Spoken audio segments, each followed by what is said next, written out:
What if the most shocking move of the Boston Celtics summer has nothing to do with minor role players or cap flexibility, but instead centers on the franchise cornerstone who's carried the green and white through some of its most dramatic modern moments? The conversation is not about filling roster spots or signing veteran shooters. It is about whether Jaylen Brown, the man who just signed the richest contract in NBA history in the summer of 2023, could suddenly become the centerpiece of a blockbuster trade that reshapes the Eastern Conference for the next decade. That single possibility changes every narrative surrounding this team. For years, Celtics fans have seen Jaylen as untouchable, the perfect co-star to Jayson Tatum, the player whose intensity and work ethic define Boston's culture. Yet now, with Tatum recovering from a torn Achilles that will keep him sidelined for the entire 2025 season, the front office faces a dilemma that is as much about timing as it is about loyalty. Do you hold on to a superstar at the peak of his value, hoping to pair him again with Tatum a year later? Or do you flip him when rival teams are desperate, when the market is hot, and when his name could return a treasure chest of future capital? The Celtics do not need to act out of panic. They could act out of vision. The trade proposal that has circulated is shocking not because it undervalues Brown, but because it forces Boston fans to rethink what a rebuild really looks like.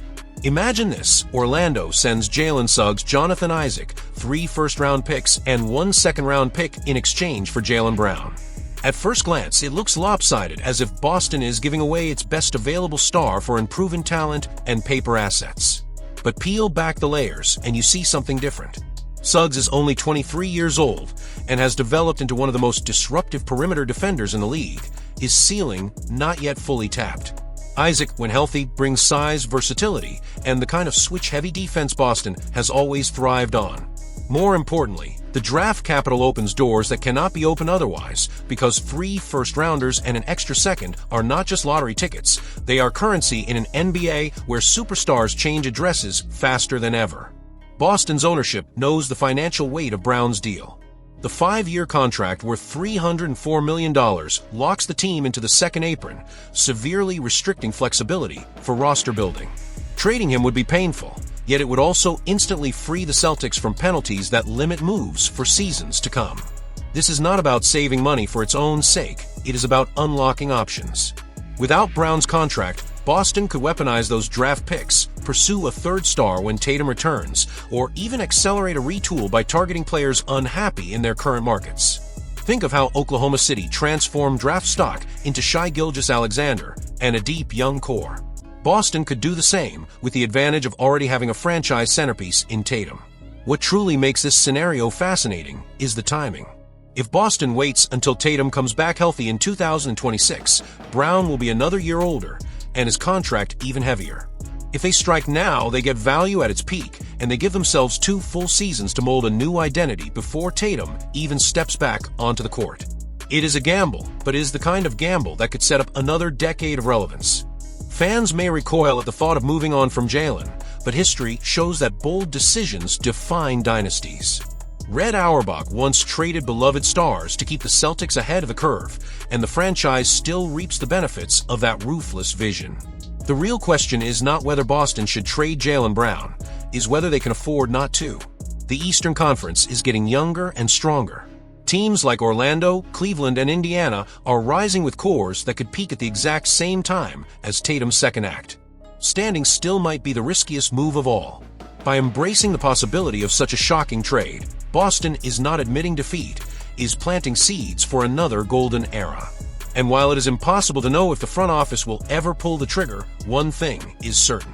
The Celtics have positioned themselves at a crossroads where every decision carries the weight of history, and the choice around Jaylen Brown could be remembered not as the end of something, but as the beginning of something far greater. Boston Celtics are standing at a crossroads that no one expected so soon. A team that only 1 year ago looked untouchable now finds itself facing a decision that could quietly shape the next decade. And it has nothing to do with blockbuster trades or superstars returning from injury. It has everything to do with a single player, Baylor Shyman, the 25th birthday looming guard who was last year's first-round pick.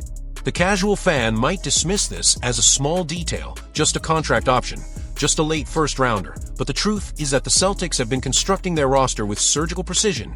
Every dollar and every roster spot now matters more than ever in the age of the second apron, and Shyman is at the center of this hidden chess match. The deadline is October 31st. The team must decide whether to commit to a third-year option, a choice that is financially minor on paper, but symbolically massive in terms of direction. Why is this decision so shocking? Because Shyman is not just another rookie struggling to adapt. He represents a gamble that Brad Stevens and the front office once believed could turn into one of those rare late draft steals, the kind of player who becomes invaluable when the lights are brightest. Yet his rookie year was uneven. 3.6 points per game, a couple rebounds, nothing to demand headlines. In Summer League, he looked like two different players at once. On one hand, a natural facilitator, handing out 6.8 assists. On the other hand, a shooter, who hit only 27% from the field and 20% from deep. How do you evaluate someone who looks like both a diamond and a question mark in the same week?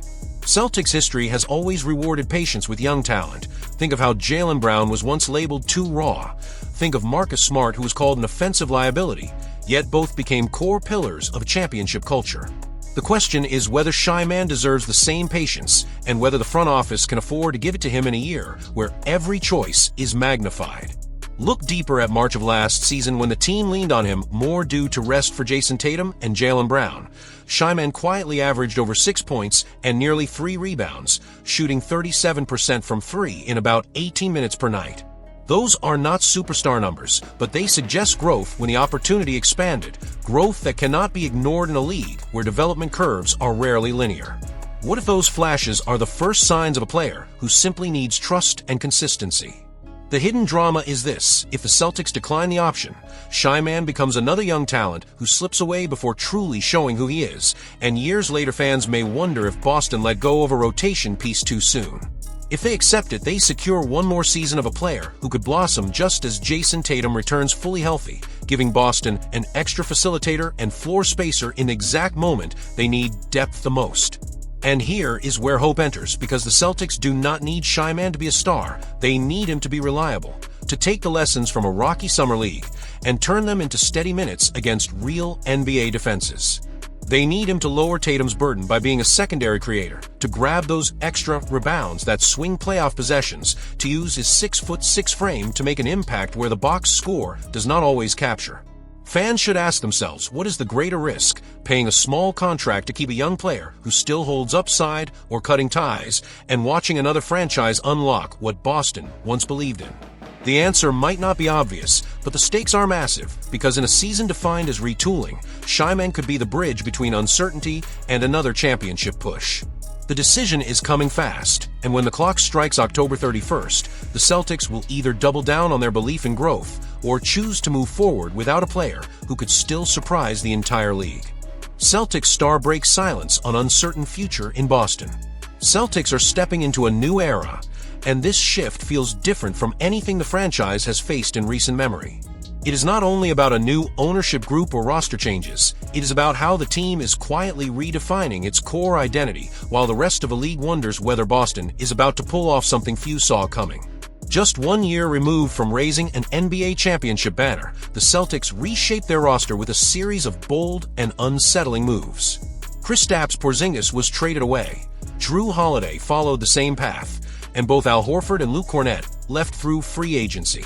For a fan base still celebrating a title run, these exits could have been interpreted as a signal of decline, but inside Boston's front office, there is a sense that these sacrifices are paving the way for a new structure designed to withstand the harshest tests of the NBA's evolving financial system.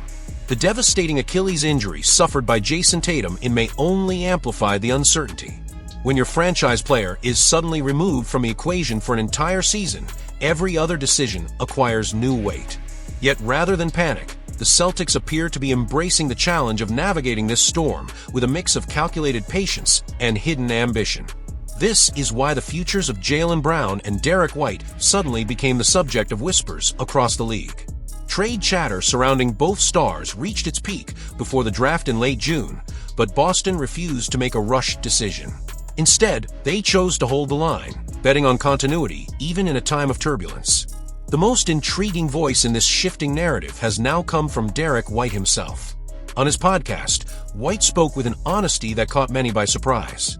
He admitted that Boston has become more than a workplace to him. It has become the foundation of his family's life, an environment where he transformed from a steady role player into a cornerstone who has proven he can decide playoff games. His words carry weight because they reveal not just professional loyalty, but personal roots. His children were born in Boston. His game matured under the lights of TD Garden. And when he described his happiness as tied to the city, it was more than just a cliché soundbite. The numbers show how deeply the franchise values him. Last summer, Boston invested $125.9 million in a 4-year extension that secures him until the year 2029. That contract was not a casual gesture. It was a statement that the Celtics envisioned White as a pillar well beyond his early 30s. And yet the NBA's new economic landscape, with its severe restrictions on high-spending teams, has placed even secure deals into question. Boston's payroll is under a microscope, and with Tatum's absence changing short-term expectations, rival executives believe that White could become a target if the Celtics decide to shift pieces around. Here lies the real curiosity. Will the Celtics double down on White as one of the central figures of a season without Tatum, trusting him to anchor both ends of the floor while also serving as a cultural leader? Or will they use his rising value as a means to reposition themselves financially and strategically for the future? Fans may wonder why this is even a debate, but behind closed doors the balance between emotional loyalty and cold financial reality is more delicate than it seems. Still, White's commitment offers hope. His insistence that Boston is where he wants to be, where he feels complete, suggests that he is not looking for a way out, but for a way to expand his role. If the Celtics choose to align with that vision, the absence of Tatum could paradoxically become the stage for White to ascend into a leadership role that many outside observers have not yet imagined. History shows that dynasties are often sustained not by one superstar alone, but by the ability of others to rise when opportunity arrives unexpectedly. White's story may be entering that exact chapter. As Boston navigates this fragile but exciting moment, one question lingers in the minds of those watching closely. Will Derrick White become the unlikely symbol of stability during a season defined by uncertainty, or will his future be the next dramatic twist in a franchise that has never been afraid of reinvention? The answers will come, but the fact that he has openly declared his desire to remain means that hope is not fading, it is quietly growing.